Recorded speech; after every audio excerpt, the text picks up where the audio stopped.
ఆంధ్రప్రదేశ్ ప్రభుత్వానికి సంబంధించి కీలకమైన శాఖ పంచాయతీరాజ్ శాఖ. ఆంధ్రప్రదేశ్ వెన్నుముకి శాఖ, ప్రభుత్వ ఉద్యోగులు, అనేక సంఘాలు, వారి నాయకులు, మీరందరూ ఈ రోజున ఇక్కడికి వచ్చి నాకు అభినందనలు తెలుపుతున్నందుకు మనస్ఫూర్తిగా మీ అందరికీ పేరు పేరున నా హృదయపూర్వక ధన్యవాదాలు. మనం క్షమించాలి, కొంతమంది సంఘాల నాయకులు వచ్చినప్పుడు మొదటి రోజు ఛార్జ్ తీసుకున్నప్పుడు చాలామంది ఎక్కువ వచ్చేయటం వల్ల నాకు ప్రత్యేకమైన ఇబ్బంది ఉంటుంది. సో దాంట్లో మీ సంఘాల నాయకులందరినీ కలుసుకోలేకపోయాను, దానికి క్షమించాలి. అందుకని వెంటనే నా దృష్టికి రాగానే వెంటనే మీకు ఫోన్ చేసి మీతోనే మాట్లాడినట్టున్నాను. అంటే నా ఉద్దేశం ఏంటంటే నిర్లక్ష్యం చేసే వ్యక్తిని కాదని చెప్పడానికి,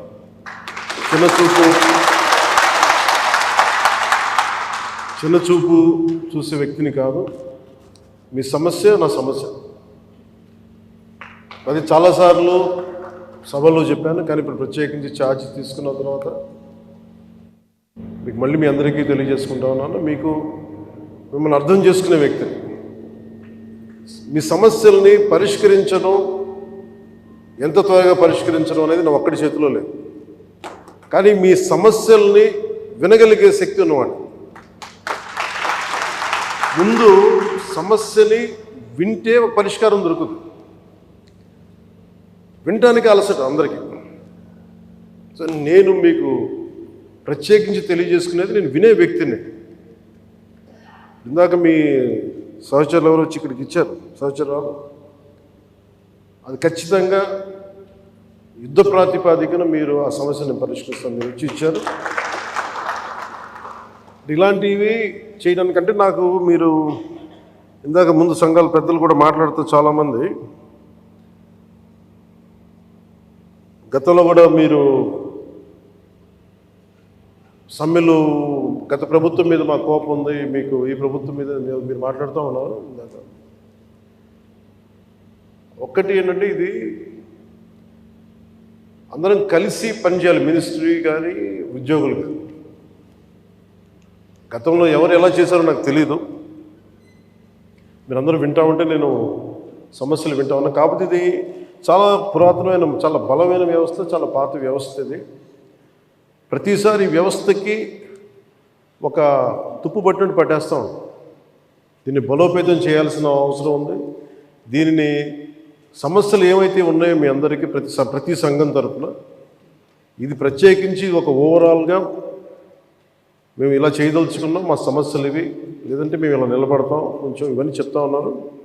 నేను మీకు ఈరోజు మాటిస్తున్నాను, పంచాయతీ పనులతో పాటు మీ సమస్యలను కూడా నేను వినే వ్యక్తిని. నేను ప్రత్యేకించి ఏ సంఘాలకు సంబంధించి ఆ సంఘానికి ప్రత్యేకించి ఒక టైంని అలాట్ చేసి మరి. కాకపోతే నాకున్న సమస్య ఏంటంటే, అందరూ కొంచెం ప్రిపేర్ అయ్యారండి బాగా. అంటే నేను చాలా శాఖలు ఉన్నాయి, మిగతా పనులు కూడా చూసుకోవాలి. కాబట్టి మీరు బాగా ప్రిపేర్ అయ్యి వచ్చి ఒక పరిష్కార మార్గం కూడా తీసుకెళ్ళండి. దాదాపు ఇలా ఆలోచించవచ్చు, ఇలా చేయొచ్చు. ఇందాక మీరు మాట్లాడుతూ అన్నారు, గత ప్రభుత్వం అంటే అంతకుముందు 2014 వచ్చినప్పుడు మా మీద కొంచెం కెనుకుందన్నట్టుగా మీరు అన్నారు ఇందాక. అది అంటే భయపెట్టేవాడికి భయపడతారు, కానీ కొంచెం ఓపెన్గా సహజంగా కొంచెం వినే వాళ్ళతోటి ఎక్కువ ఆ బాధను, గత ప్రభుత్వం మిమ్మల్ని అందరినీ భయపెట్టింది, అది నేను అర్థం చేసుకోగలం. కానీ మేము మీకు భుజం కాసే వ్యక్తులు. మేము అందుకే ఒక వ్యవస్థని తిరిగి బలోపేతం చేయాలంటే చాలా చాలా కష్టసాధ్యమైంది. నాకు నిజంగా చెప్పాలంటే, ఒకసారి నాకు ఇది నేను చాలా ఆనందంగా ఎంచుకున్న శాఖ. నేను ప్రభుత్వ ఉద్యోగ కొడుకుని, ఆ జీతాల మీద మేము పెరిగిన వాడిని. మా నాన్న జీతాలు రాకపోతే మమ్మల్ని స్కూల్ బయటికి పంపించి మళ్ళీ జీతాలు వచ్చిన తర్వాత మళ్ళీ స్కూల్లోకి ఎలవ్ చేసినాయి, అవి కూడా ఉన్నాయి నా సంఘటన. అలాంటి సంఘటనలు ఉన్నాయి. అందుకని కష్టాన్ని అర్థం చేసుకోగలను. అంటే 1వ తారీఖు జీతం రాకపోతే ఏమవుద్దు నాకు అనుభవం ఉంది. అలాగే ఆఖరి వారంలో డబ్బులు అయిపోతే కూడా ఆ పరిస్థితి కూడా నాకు తెలుసు. మా పొరపాటున మేము ఏదో ఇవి జరిగిపోయినాయి, కానీ మేము ఇలా ఈ సినిమా రంగంలో ఉండటం వల్ల బేసిక్గా చాలా సాధారణ స్థాయి నుంచి వచ్చాం కాబట్టి అన్నిటికంటే కూడా సాధారణ స్థాయి మాకు భగవంతుడి వచ్చిన మమ్మల్ని తీసుకొచ్చిన సాధారణ స్థాయి కష్టాలని మేము మర్చిపోం. అందుకని ఈ రోజున రోడ్ల మీద బయటికి వెళ్ళి ఎందుకు ఆగి ఎందుకు మాట్లాడుతానంటే ఆ కష్టం ఎలా ఉంటుందో నాకు తెలుసు. ఇందాక మీరు ఇచ్చిన రిప్రజెంటేషన్ కూడా ఆ కష్టం ఎలా ఉంటుందో నాకు తెలుసు. సో ఇలాంటి స్పందనకి వెంటనే ఉంటుంది. కానీ నేను కోరుకునేది ఏంటంటే మిమ్మల్ని గత ప్రభుత్వం మిమ్మల్ని భయపెట్టింది. అంతకుముందు ఉన్న ప్రభుత్వంకి మీరు ఏదైనా ఒక నిరసన చెప్పడానికి చాలా బలంగా చెప్పగలిగేవారు. కానీ ఇప్పుడున్న కూటమి ప్రభుత్వం మీకు అండగా నిలబడుతుంది. ఫస్ట్ ముందస్తుగా మేము మీతో గొడవ పెట్టుకోవడానికి ఫస్ట్, ఎందుకంటే బ్యాడ్ బ్లడ్ ఉండకూడదని ఫస్ట్ ఫోన్ చేశాను మీకు. అరే వస్తే నువ్వు కలవలేదండి, నువ్వు కూర్చొని పెద్ద ఆఫీసులను కలుస్తాం, మమ్మల్ని కలవవా అనే ఒక చిన్న బాధ ఏదైనా ఉంటుంది. ఎందుకంటే నాకు తెలుసు, మా నాన్న బాధ నాకు తెలుసు. అందుకని వెంటనే ఫోన్ చేశానండి. ఆ కష్టం నాకు తెలుసు. ఇంకా నేను మీకు ఒకసారి ఏమైపోతుంది, అందరూ ఒకేసారి వచ్చేస్తే నేను మాట్లాడలేని పరిస్థితులు తప్ప మీరు 1-on-1 కూర్చొని గ్రూప్గా కూర్చుంటే మటుకు నేను చాలా మీకు ఫస్ట్ వినే వ్యక్తిని. నేను విన్న తర్వాత పరిష్కార మార్గం వెతుకుతాం. మీకు గత 10 రోజుల్లో గత ఛార్జ్ తీసుకున్నప్పటి నుంచి నేను రివ్యూలు చేస్తూ ఉంటే ఉన్న పరిస్థితి, మీరు ఉద్యోగాలు లేవు, లేదంటే మనకి పర్మనెంట్ చేయలేదు, లేదంటే కూర్చొని గ్రేడేషన్ మార్చాలి, లేదంటే 2003 మాకున్న ఓల్డ్ పెన్షన్ స్కీమ్ అప్లై చేయాలి, రకరకాల అనేక సమస్యలు ఉన్నాయి. వీటన్నిటినీ చాలా క్షుణ్ణంగా మీ దగ్గరతో వింటారు. కాబట్టి వీటన్నిటికీ మించి మూలం ఆర్థిక మూలం. రాష్ట్ర విభజన జరిగినప్పటి నుంచి ఈరోజు దాకా ఆంధ్రప్రదేశ్ ఇంకా ఉణుకుతూనే ఉంది, ఆర్థికంగా నిలదొక్కుకోలేదు. మేము కూడా ఓటు చీలకూడదు, అందరూ కలిసి రావాలి. ఎందుకన్నామంటే అసలు ఆంధ్రప్రదేశ్కి ఒక బలమైన రాజకీయ వ్యవస్థ ఉంటేనే కింద ఉన్న మనకి పనిచేస్తున్న ఉద్యోగులందరికీ కూడా ఒక భద్రత ఉంది. ఇందాక మాట్లాడుతూ ఉంటే కూడా ఐఏఎస్ అధికారులతో వాళ్ళకి కూడా డిఏలు ఇవ్వలేని పరిస్థితి ప్రభుత్వం. ఒక 90,000 రూపాయలు వాళ్ళకి రావాల్సింది 4% ఇంక్రీజ్ వచ్చింది. మాకు అన్ని బకాయిలు తీసుకుంటారు, 90,000 ఇవ్వాలి, వదిలేశారు. ఇంకా రావని చెప్పి వదిలేసాను ఐఏఎస్ అధికారులు చెప్తా ఉన్నాను. అంటే ప్రైవేట్ వీళ్ళందరూ ప్రాఫిట్ పొందుతూ ఉన్నారు, డబ్బు ఉంది. కానీ డబ్బుని వ్యక్తులు సొంతం చేసుకున్నారు. రాజకీయాల్లో కూర్చొని గత ప్రభుత్వం స్థాయి దాన్ని పెంచేసింది. అది మేము కరెక్ట్ చేయాలి. అందుకని మేము చాలా నిబద్ధతతోటి నిక్కచ్చిగా ఉండే వ్యక్తులు మేము కట్టుబడి ఉన్నాం. సో మీకు మేము మాట ఇచ్చేది కూడా ముందస్తుగా అసలు ఫస్ట్ ఆర్థిక పరంగా అసలు ఎలా ఉంది రాష్ట్రం, శ్వేతపత్రాలు రిలీజ్ చేయబోతుంది.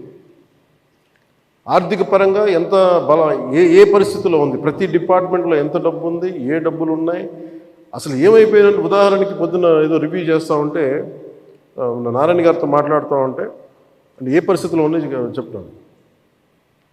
ముఖ్యంగా మన పిఆర్కి, మన పంచాయతీరాజ్ సంబంధించి 15th ఫైనాన్స్ కమిషన్ అసలు డబ్బు లేదు, మ్యాచింగ్ గ్రాంట్ ఇవ్వలేదు.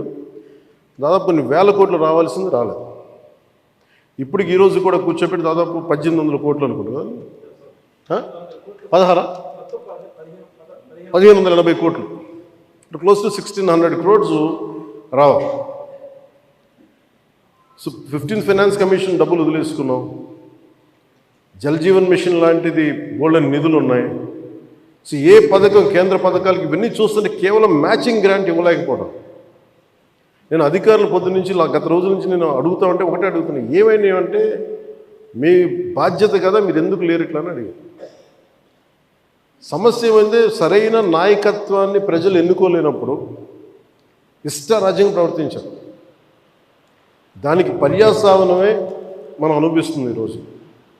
నేను మీకు ఒక రెవల్యూషనరీ విప్లవాత్మకమైన మార్పులు తీసుకురావాలి ఆంధ్రప్రదేశ్ విధి విధానాల్లో కానీ ప్రభుత్వ విధానాల్లో కానీ, దానికి నేను నా వంతు కృషి నేను బలంగా చేసి పెడతాను. మీకు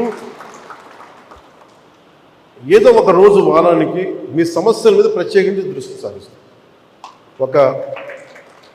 అంటే ఈరోజు కూర్చుంటే ఒక సపోజ్ నెల రోజుల్లోపు నాకున్న సమయంలో, అందుకే నెల రోజులు అంటే అది 2 వారాల్లో కానీ మీరు చెప్పండి, నాకు ఇంత టైం పడుతుంది, ఒక్కొక్క వింగ్ని అర్థం చేసుకోవాలి. ఇప్పుడు మీరు చెప్పారు ఈ ఫిట్మెంట్లు కానీ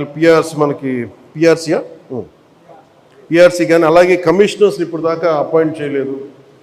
ప్రతిదీ కూడా మీరు క్షుణ్ణంగా చెప్తే నేను కన్సర్న్ అధికారులతో మాట్లాడి నేను ఏం చేయగలనంటే నేను టాస్క్ మాస్టర్. ముందు సమస్యకు పరిష్కారం వెతుకుతానని చెప్పేవాడు. నేను పారిపోయే వ్యక్తిని. నాకు రాజకీయాలు నాకు అవసరం లేదు. కాకపోతే నేను ఎందుకు వచ్చానంటే ఇది నా నేల అనుకొని వచ్చాను. ఇది ఎవరో మీ తరపున నిలబడి మాట్లాడటానికి ఇన్ని కోట్ల మందికి నిలబడాలి, నా వంతు కృషి చేయడానికి వచ్చాను.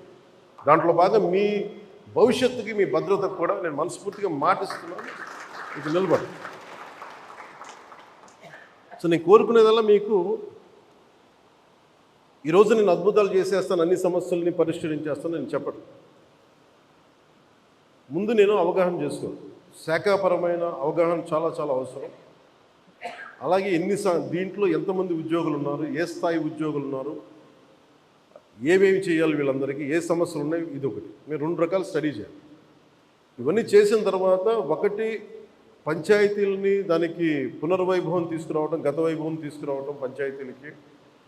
అలాగే పంచాయతీరాజ్ వ్యవస్థ నా కోరిక ఒకటే, ఈ 5 ఏళ్ల కాలంలో ఆంధ్రప్రదేశ్లో అంత బలమైన పంచాయతీ వ్యవస్థ మనకి భారతదేశంలోనే లేదని అలాంటి సర్టిఫికేట్ తెప్పించుకోవాలని నా కోరిక.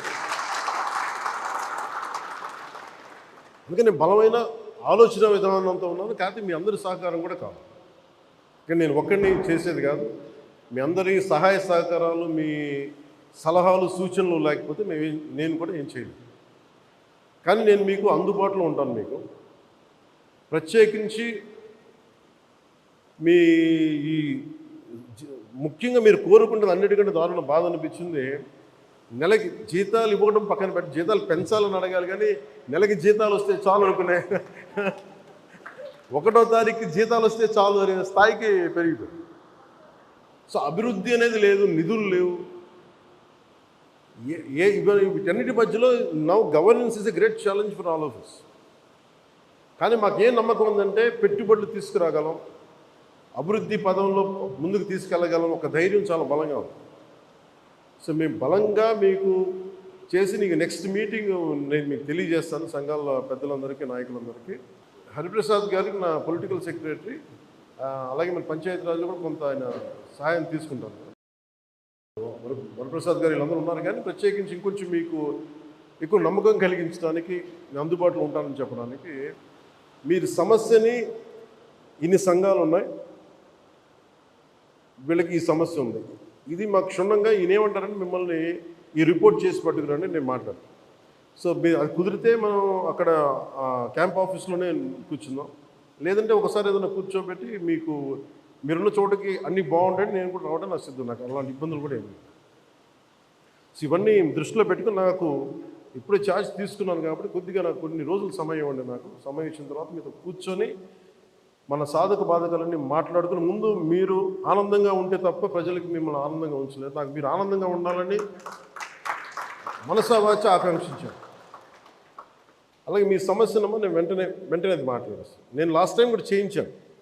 2014లో కూడా ఇలాంటి ఇష్యూ ఏదో ఉంటే నేను అది ప్రత్యేకించి చేయించాను. It will be done. అది మేమే కూర్చోబెట్టి చేస్తాను. అది మట్టు కొంచెం మాట్లాడుతున్నాను, చెప్తాను. సో మీ అందరికీ ప్రత్యేక ధన్యవాదాలు తెలుపుకుంటే, అంటే నేను ఎంత అవగాహన చేసుకున్నాను అనడానికి మీరు చెప్పిన ప్రతి పాయింట్ యాజ్ ఆన్ నౌ నేను నోట్ చేసుకున్నాను. దీని మీద నేను అంటే వీటి మీద కూర్చొని నెక్స్ట్ టైం మీటింగ్ నాకు కొంచెం ప్రిపరేటరీ వర్క్ కావాలి, అందువల్ల కూర్చొని మీతో మాట్లాడతాను తెలియజేసుకుని మీ అందరికీ ప్రత్యేకమైన ధన్యవాదాలు తెలుపు సెలవు తీసుకున్నాం. జై హింద్.